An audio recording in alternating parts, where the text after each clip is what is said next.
ये विकास बहुत तेज चल रहा है, ये विकास थोड़ा पागल हो गया है। इस पागल विकास को रोक ले मोदी जी तो ठीक रहेगा। आज राहुल गांधी को जरूरत नहीं कि वो देश के प्रधानमंत्री पद दे। बिकाऊ लाल। जब हम स्कूल में थे तो मुझे मुर्गा काफी बनाया जाता था। सजा बोली तो बस में मेरे को भी बना होगा, मैं कई बार बना हुआ।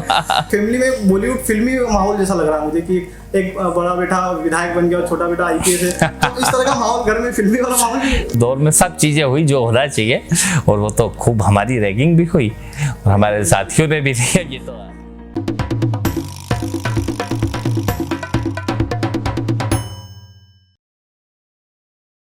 नमस्कार, मैं हूं कार्तिक माचुपुरिया। स्वागत है आप सभी का क्या सोचता है देश का युवा में। हम अक्सर राजनीति पर चर्चा करते हैं, राजनीतिक व्यक्तियों के इंटरव्यूज करते हैं, लेकिन आज भी हम राजनीतिक व्यक्ति का ही इंटरव्यू करेंगे। लेकिन आज जो हमारा साक्षात्कार होगा वो कुछ खास किस्सों पर होगा, पुरानी कहानियों पर होगा। तो इसके लिए हमारे साथ मौजूद है यूथ कांग्रेस के पूर्व प्रदेश अध्यक्ष और काला पीपल से विधायक और कांग्रेस के फायर ब्रांड नेता आप कह सकते हैं, क्योंकि इनकी वक्तव्य कला में काफी माहिर है। तो बहुत बहुत स्वागत है सर आपका। नमस्कार सभी दर्शकों को नमस्कार। तो कुणाल जी, सबसे पहला मेरा सवाल आपसे ये रहेगा कि आपकी राजनीति की शुरुआत और आपने क्या सोचकर राजनीति में शुरुआत करी है। देखिए, ये जिसे डेस्टिनी कहेंगे उस चीज़ को मैं मानता हूँ, क्योंकि मैं एक इंजीनियरिंग कॉलेज में पढ़ा करता था। स्कूलिंग मेरी रही, स्कूल में कैप्टन था, इसके अलावा मेरा इंजीनियरिंग कॉलेज का अध्यक्ष था।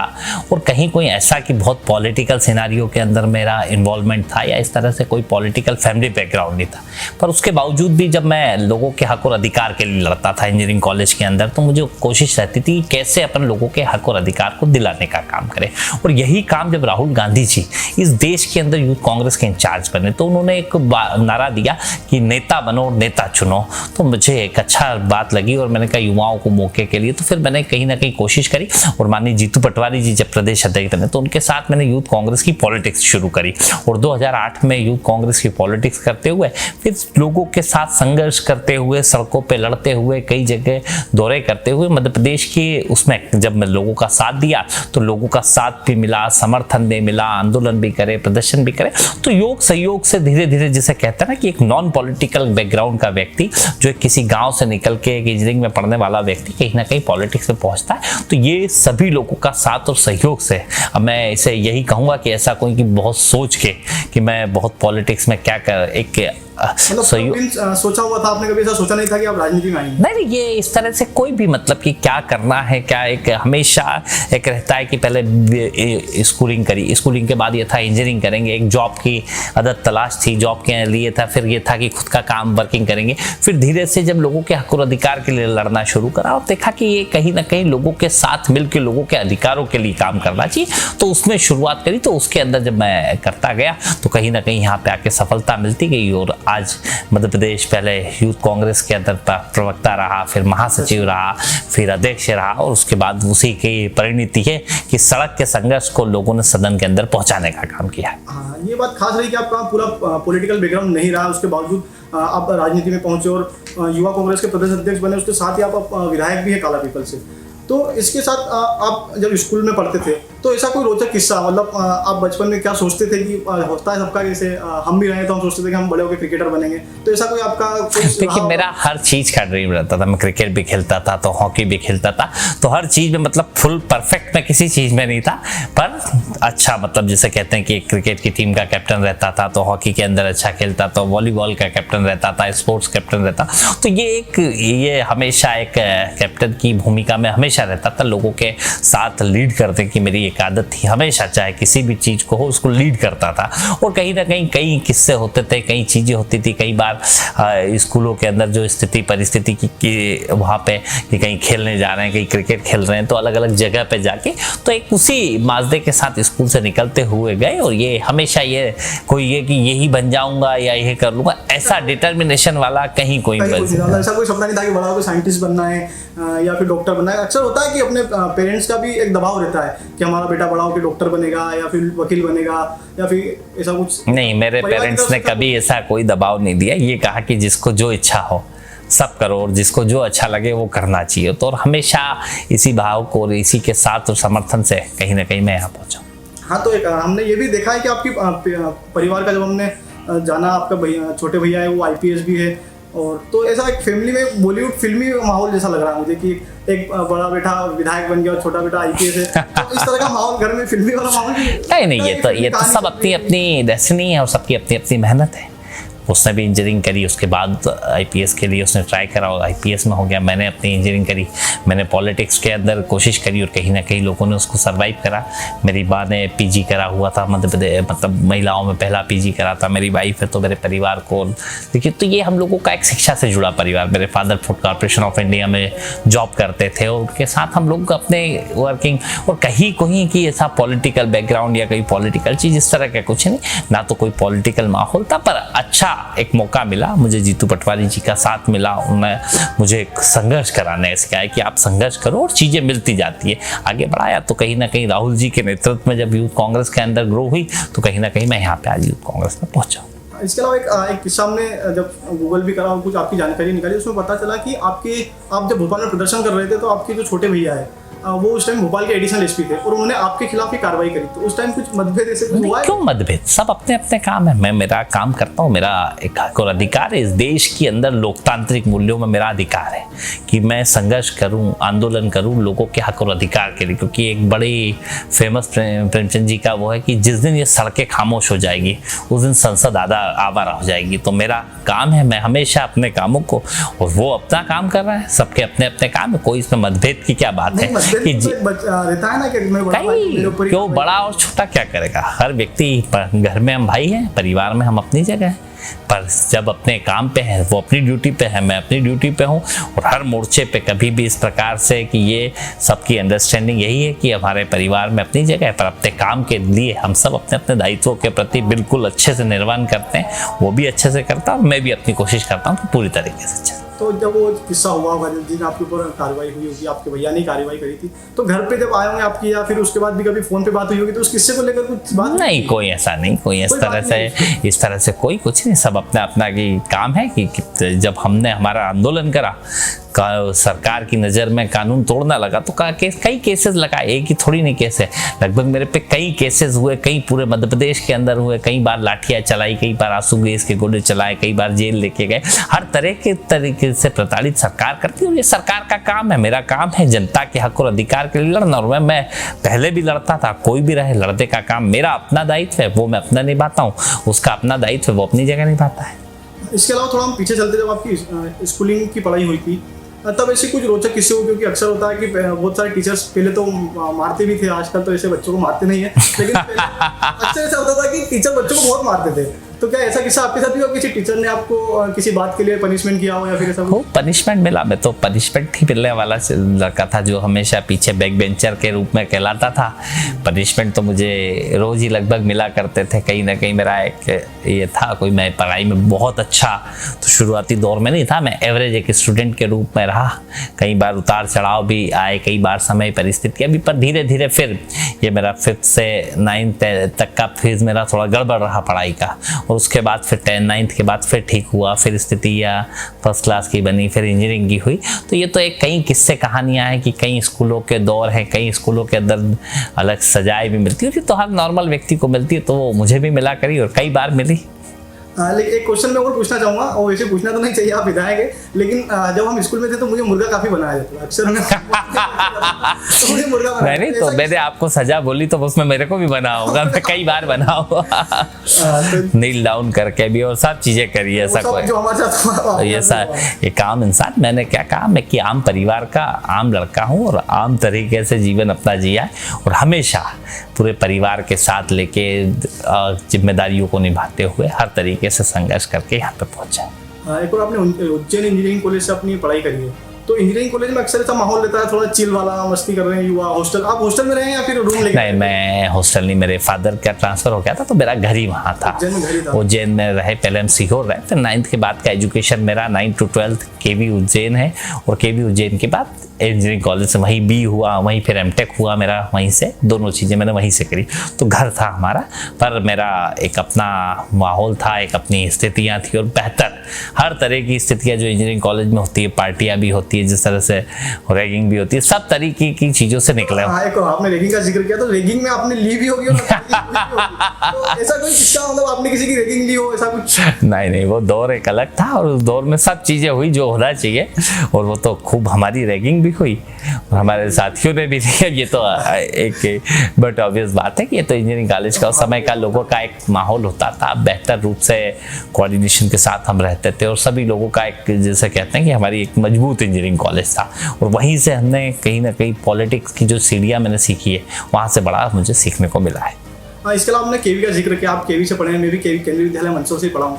तो केवी में हम जब प्रेयर होती थी तो एक गीत वहाँ पे चलता था कि भारत का स्वर्णिम गौरव केंद्रीय विद्यालय लाएगा, तो वो उस समय भी चलता था। बिल्कुल, वो एक केंद्रीय विद्यालय में चला करता था, स्वर्णिम गौरव का भी चला करता था, कहीं वो हुआ करते थे, कहीं स्पोर्ट्स हुआ करते थे, हाउस हुआ करते थे, जिसका अंदर भी रहा, उसका कैप्टन भी रहा, कहीं दौड़ने वाला का भी रहा। मतलब एक बार तो बड़ा रोचक किस्सा है कि मैं जब 10th में पढ़ता था तो मैं हाउस का कैप्टन था।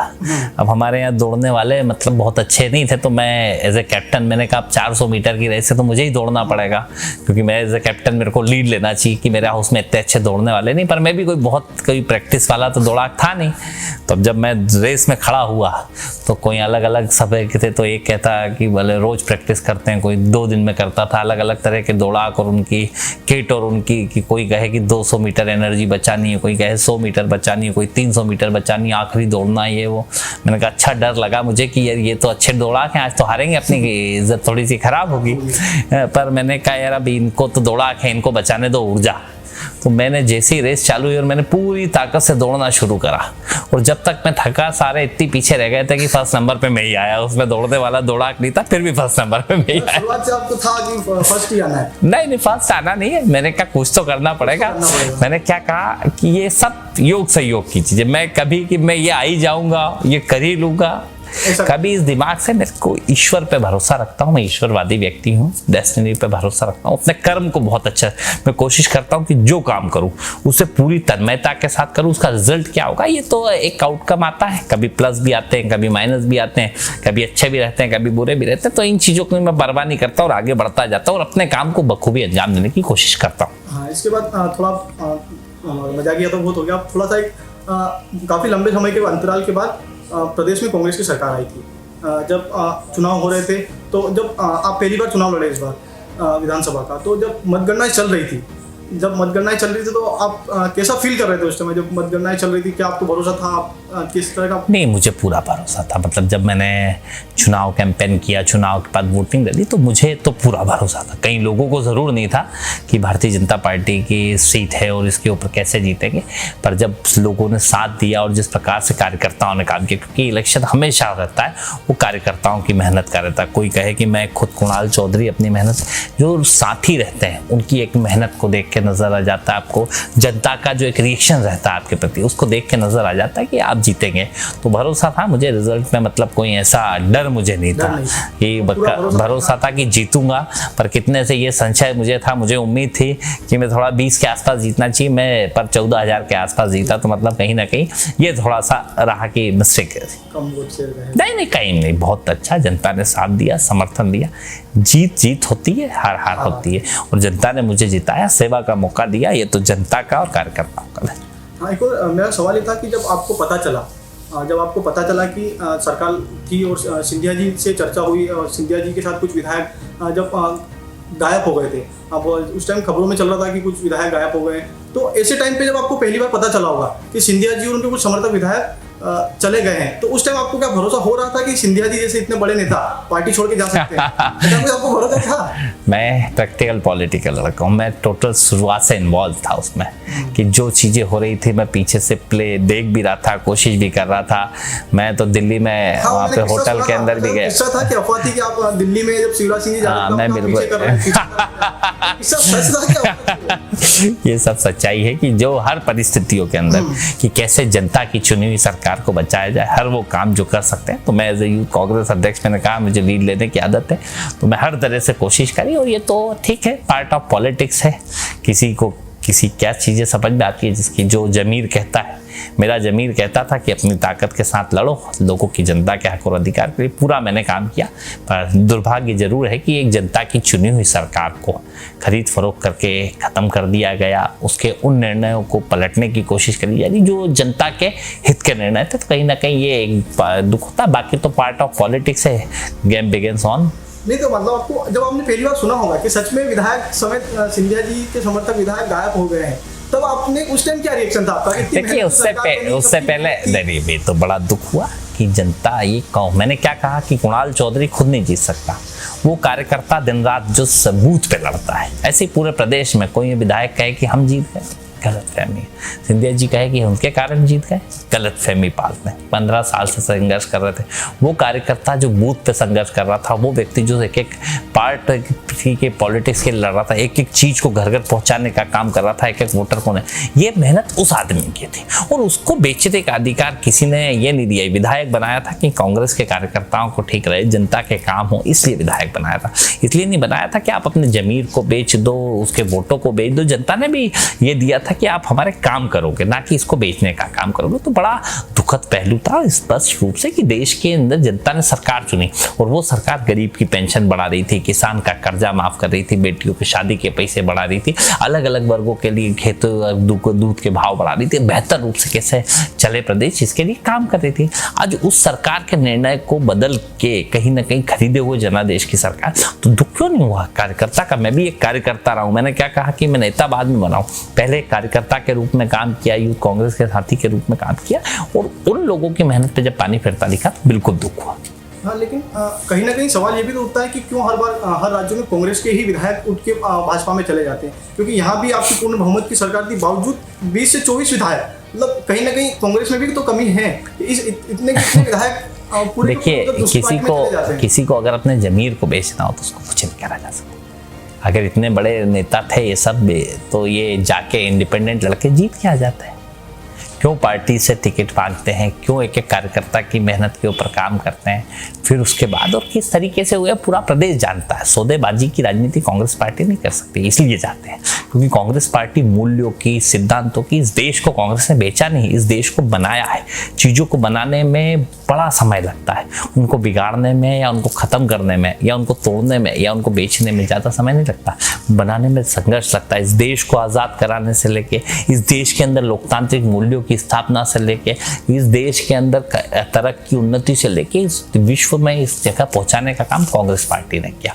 आज पर खरीद फरोख्त की राजनीति कभी कांग्रेस नहीं, कांग्रेस चाहती तो उस दौर में विपक्ष को पनपने नहीं देती, पर इस देश में विपक्ष को भी पोषा, पर सत्ता पक्ष को। पर अभी जो सरकार ट्रेंड में चल रही है, ये लोकतांत्रिक मूल्यों पर भरोसा नहीं कर रहे। यहाँ पे छोड़ो, आप गोवा की बात कर लो, आप कर्नाटक की बात कर लो, आप नॉर्थ ईस्ट में कई राज्यों की बात कर लो, किन नीतियों के साथ सरकार चलाना चाहते हैं। आज किसान बैठा हुआ, उसके लिए कोई चिंता नहीं, चंद चुनिंदा उद्योगपति इनके पीछे बैठे हैं, वो इस देश को बेचना चाहते हैं। और ये कांग्रेस पार्टी से इसलिए कि कई लालची लोग रहते हैं हर पार्टी में। हो सकता है हमारा सिलेक्शन गलत रहा हो या उनने जो निर्णय लिए वो गलत हो, अभी समय बताएगा। ये तो सब जनता के हाथ में, जनता निर्णय देगी। तो जनता, वो तो चुनाव वापिस लड़े थे ना, वही जो विधायक भाजपा में गए वो फिर से चुनाव लड़े और फिर से कितने जीते और कितने हारे? नहीं, फिर भी सरकार तो नहीं, ये तो किस परिस्थितियों में बनाई, कितना बड़ा धनबल, कितना बड़ा बाहुबल, पूरी सरकार लग के किस तरीके से खरीद फरोख्त की राजनीति करी, ये सब जानते हैं। उसके बाद भी कहीं हारे ना। यही इमरती देवी कितने हजार से जीती थी और कितने हजार से आ रही है। यही अदल सिंह कंसाना कितने हजार से जीते थे, कितने हजार से आ रहे हैं। इनके कई मंत्री हारे। स्पष्ट ये हार जीत चुनाव परिस्थितियों का खेल है, चुनाव मैनेजमेंट का भी खेल हो सकता है, पर जनता के चुने हुए निर्णय को बेचने का काम ये कहीं भी लोकतंत्र में सही नहीं हो सकता। जनता वापस देती, 5 साल बाद जनता निर्णय देती कि हमने 5 साल का वचन दिया था, 5 साल में हम क्या करते हैं, उसके बाद जनता निर्णय देती, जनता निर्णय लेती है। खैर, अब थोड़ा वापिस हम थोड़ा वहीं पे आते हैं, कुछ आपकी लाइफ के किस्से के ऊपर हम आते हैं फिर से। एज अ यूथ, आप अभी यूथ हैं, विधायक भी है, लेकिन एक फ्रस्ट्रेशन हो जाता है काफ़ी लंबे तक। सुबह से हम निकलते हैं काम से, सुबह से हम क्षेत्र में निकलते हैं, विधानसभा जाते हैं, उसके बाद अब थोड़ा सा फ्रस्ट्रेशन हो जाता है। तो आप फ्रस्ट्रेशन निकालने के लिए क्या करते हैं इस समय? जैसे हम भी जब होते हैं यूथ है तो हम भी अमेजोन चलाते हैं, नेटफ्लिक्स चलाते हैं, तो इस तरह की कोई देखिए, मुझे कोई फ्रस्ट्रेशन पब्लिक से मिलकर, थकान भी तो होती है ना, इनसे ऊर्जा आती है। इतना आपको प्रेम देते हैं, इतना स्नेह देते हैं, इतनी जगह आपको पहुंचाते हैं और इतना आप पे भरोसा करते हैं, तो ये दायित्व भी होता है और प्रेम भी होता है। इसमें कभी थकान नहीं होगी। कभी आप जनता के बीच में मिलोगे तो कभी थकान नहीं होगी। मुझे जनता से मिलके कभी थकान नहीं होती और जनता से मिलके, कार्यकर्ताओं से मिलके मुझे ऊर्जा ज़्यादा मिलती है और ताकत के साथ ऊर्जा मिलती है। हाँ, फिर भी मतलब खाली समय में आप क्या करते हैं? अगर जैसे हम भी नेटफ्लिक्स चला लेते हैं, अमेजोन चला लेते हैं, तो इस तरह के कोई OTT प्लेटफॉर्म का आप यूज़ करते हैं? नहीं, मेरा कोई बहुत ज़्यादा OTT प्लेटफॉर्म्स का उपयोग नहीं। मेरा सोशल मीडिया देखता हूँ जितना देखता हूँ। सोशल मीडिया पे काफ़ी सक्रिय रहते हैं आप? हाँ, नहीं, उसको वॉच भी करता हूँ, उसको देखता भी हूँ, उसके ऊपर काम भी करता हूँ, क्योंकि सोशल मीडिया आज की तारीख में एक बड़ा टूल है जिसके माध्यम से आप अपनी बात को पहुँचा सकते हैं। Social media. लेकिन अब अगर हम इसी के आगे लेके बात करें तो आपने बॉलीवुड में लास्ट मूवी कौन सी देखी थी?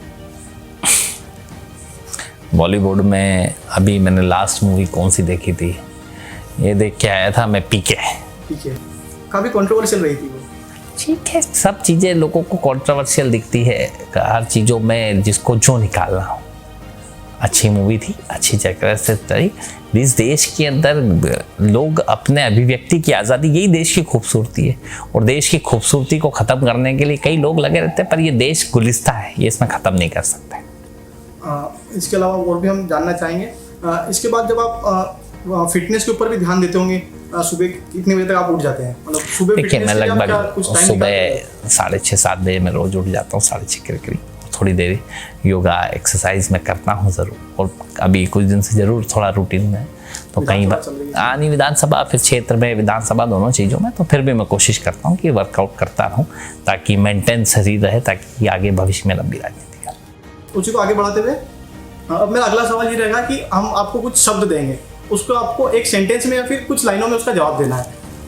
तो सबसे पहले सोशल मीडिया के बारे में आप क्या कहना चाहेंगे? सोशल मीडिया बहुत अच्छा टूल है जिसको कहीं ना कहीं उपयोग करके सही बातें जनता तक पहुंचाई जा सकती है। इसके अलावा विपक्ष जनता की आवाज़ है, जो कहीं ना कहीं नकेल कसने के लिए दो तरह के काम जनता देती है। एक देती है सत्ता कि आप सेवा करो, और विपक्ष को डंडा देती है कि आप इनसे काम करवाने का काम करो।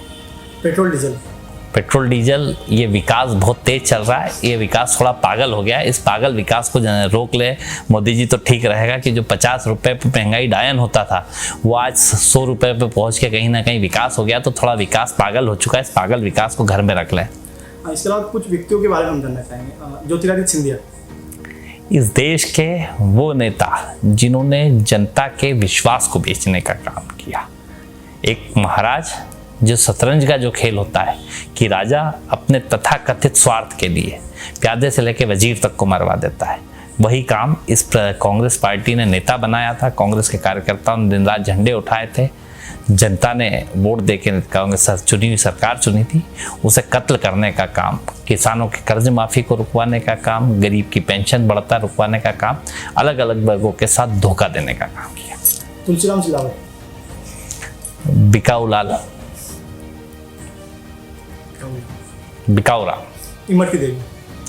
इमरती देवी जनता ने जगह बता दी कि कितना क्या स्थिति थी, क्या परिस्थिति थी और आज क्या परिस्थिति है, जनता जवाब देती रहेगी।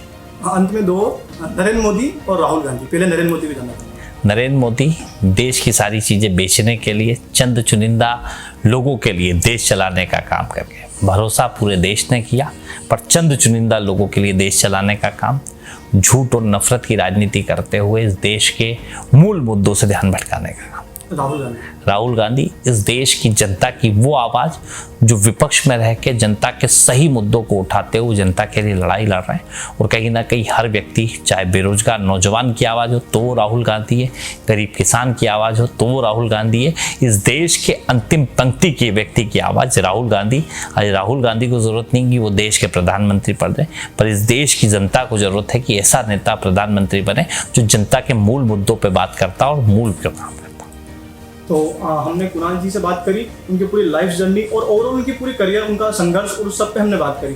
तो हम चाहेंगे दर्शकों से एक बार आप हमारे लिए भी बोल दीजिए कि हमारे चैनल को सब्सक्राइब। मैं बहुत बधाई देना चाहूँगा कि नौजवानों की जो टीम मिलके इस देश के लोकतंत्र के अंदर अपना काम कर रही है और सच को सच दिखाने का जो साहस कर रहे हैं।